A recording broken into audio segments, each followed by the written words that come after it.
여러분, 이곳에 있는 점은 여러분의 삶에 장애를 만들고 불행을 만드는 아주 좋지 못한 점입니다. 네, 무조건 빼야 한다는 것이죠. 하지만 아주 좋은 점을 빼서 오히려 불행을 만드는 분도 있으니 오늘의 영상 잘 보시고 이 원칙대로 점을 빼시든 마시든 결정을 하세요.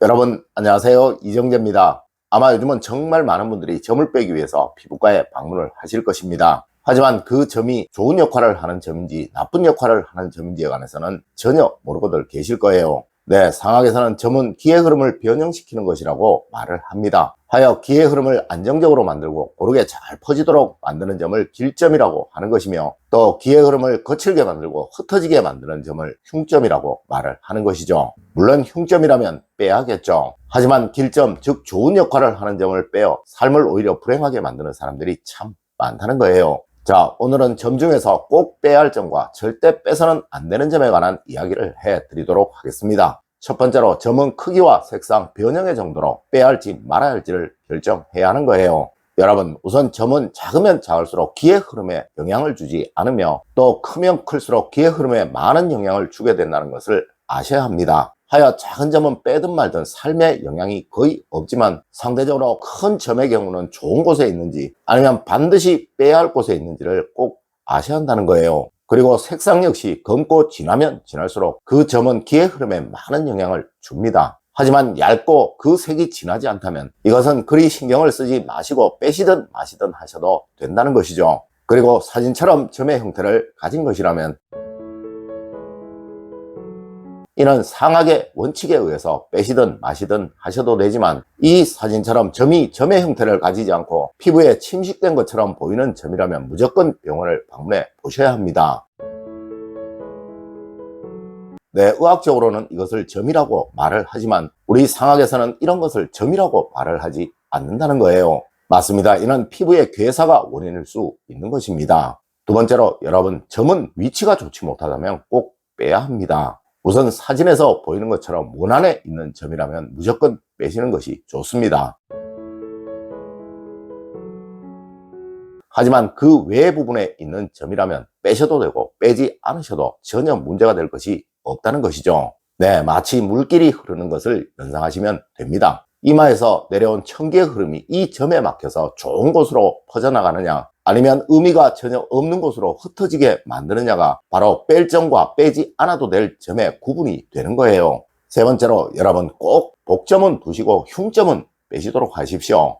여러분, 기본적으로 이것은 꼭 알아두세요. 상학이라는 학문의 인상이라는 부분은 아주 중요한 한 단락이에요. 내 스스로의 얼굴에 흉이 되어 보이는 점이라면 그 점이 어디에 있든 좋을 이유는 없다는 것이죠. 하여 내가 늘 신경을 썼던 점이고 또 정말 뺐으면 했던 점이라면 이 점을 빼는 것 사실 나쁠 이유는 전혀 없습니다. 하지만 그리 신경을 쓰지 않았던 점이고 또 미용적으로 크게 해가 되지 않는 점이라면 이 원칙대로 빼고 말고를 결정하시도록 하십시오. 먼저 눈과 미간 사이에 있는 점, 코끝에 있는 점, 그리고 범령 인중에 있는 점, 또 입과 아주 가까이 붙어 있는 점입니다. 네, 이 점은 무조건 흉점이에요. 맞습니다. 눈과 붙어 있는 점은 마음을 편협되이 만든다고 하며, 미간 사이에 있는 점은 주체성이 없는 사람으로 만든다고 말하는 점이며, 그리고 또 삶 전체를 불행하게 만든다고 말하는 점입니다. 또 코끝에 있는 점은 재물의 유동성을 급하게 하여 삶의 굴곡을 심하게 만든다고 말하는 점이며, 또 범령에 있는 점은 재물이 모이지를 못하고 흩어지게 만든다고 말하는 점이며, 그리고 인중에 있는 점은 명예와 자존감을 해치게 만드니 사람을 천하게 만든다고 말하는 점이고, 또 입술 주변에 있는 점은 삶의 안정성을 해치니 사람을 가난하게 만든다고 말하는 점입니다. 네, 지금 말씀드린 이 부분의 점들만 아니라면 그 점이 여러분의 삶에 미치는 영향은 아주 미미하니 그 점은 빼셔도 되고 빼지 않으셔도 된다는 것이죠.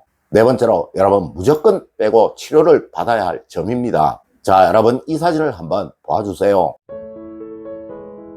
이 점들은 상학의 원칙에 의해 빼고 말고를 결정하셔도 되고, 또한 특별한 문제가 없다면 굳이 빼지 않으셔도 되는 점들입니다. 하지만 이 사진처럼 점의 크기가 아주 크고 또 좌우가 대칭이 되지 않으며 피부에 침식이 된 것 같은 점은 무조건 빼시고 없애야 한다는 것이죠. 네, 이는 점이라기보다 현대의학에서 말하는 피부암일 가능성이 아주 많은 거예요. 다섯 번째로 여러분 입 주변의 점은 무조건 빼시는 것이 좋습니다. 여러분 사진을 한번 봐주십시오. 아마 누구라도 어딘지는 다 아실 것입니다. 네, 입술 위이고 입 주변이죠. 여러분 이 점은 무조건 빼셔야 합니다. 이 점은 가난을 만들고 그 어떠한 노력이라도 성과가 없도록 만드는 궁극에는 굶주린 삶을 살아가게 만든다는 아사점이에요.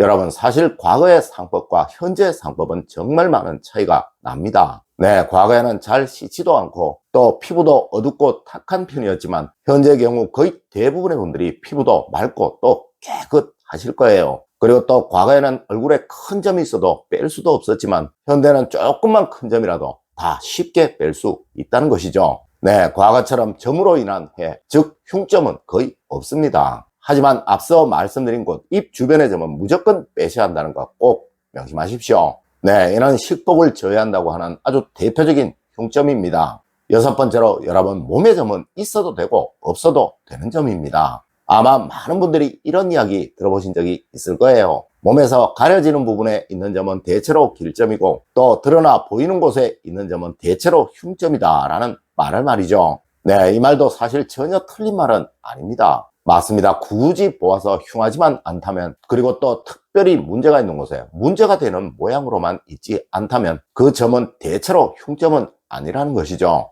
여러분 점이라는 것은 기의 흐름을 변화시키기 위해 상황에서 문제가 있다고 말을 하는 거예요. 네, 얼굴처럼 피부가 얇고 기의 흐름이 확 드러나는 곳은 사실 우리 몸에 거의 없습니다. 하여 몸에 있는 점은 있어도 되고 없어도 되니 이제 더 이상 몸에 있는 점으로 인해 고민하는 일 없도록 하십시오. 네, 이 점들은 거의 대부분 여러분의 삶에 전혀 영향을 주지 않습니다. 일곱 번째로 여러분 손과 발의 점은 있어서 손해될 일은 없습니다. 여러분 손과 발은 상학에서 가장 중요시하는 부분 중에 하나입니다. 네, 이곳은 일복 즉 생계운을 말하는 곳이에요. 하여 이곳에 있는 점은 노력하는 사람, 변화하려는 사람, 또 운을 바꾸려는 사람을 상징하는 것이라고 상학에서는 말을 합니다. 맞습니다. 무조건 좋은 점인 것이죠. 물론 사막이나 티눈처럼 점이 아닌 것들이 이곳에 있어서 좋을 이유는 없어요. 여러분 사실 과거에는 여성들이 일을 하는 것을 극도로 꺼렸었습니다. 또 여성들이 자신의 삶을 바꾸고 변화시키려고 노력을 하는 건 역시 극도로 꺼렸었습니다. 하여 여성들에게 이곳에 있는 점을 그리 좋지 못하다고 판단을 하였던 것이죠.